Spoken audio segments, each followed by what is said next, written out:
There was one parent who made me nervous every single day. No matter what happened, she always seemed to be there. If I sent home a class newsletter, I'd have an email before dinner. If I changed our classroom schedule, she wanted to know why. If her son came home with a missing pencil, she asked how it happened.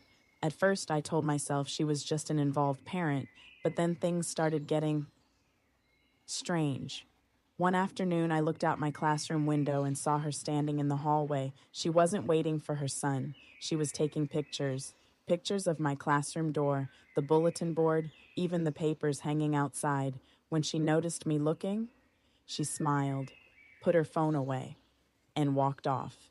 The next week, she requested copies of classroom behavior reports, not just for her son, for incidents that happened during the school day.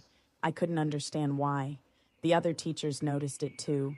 One of them quietly said, "Be careful around her. She asks a lot of questions." Another teacher leaned over during lunch and whispered, "I heard she got a teacher transferred at her last school." After that, every email from the office made my heart race. Every time the principal asked to see me, I wondered if this was the meeting. Then, one Friday afternoon, it finally happened. My principal stopped by my room. "Can you come to my office before you leave?" My stomach dropped. When I walked in, she was already sitting there. A thick 3-ring binder rested on the conference table. Tabs, sticky notes, highlighted pages.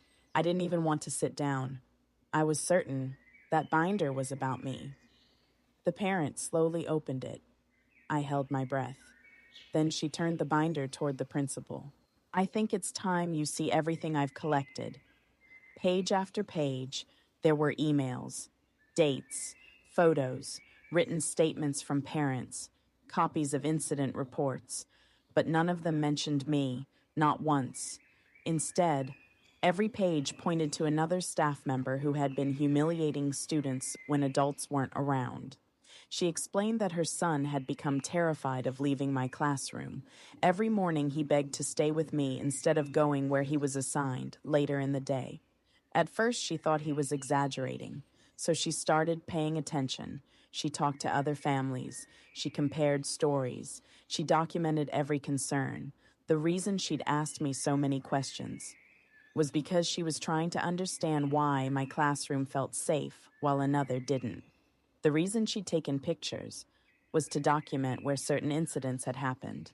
The reason she'd observed my room was because she wanted to see what a supportive classroom looked like.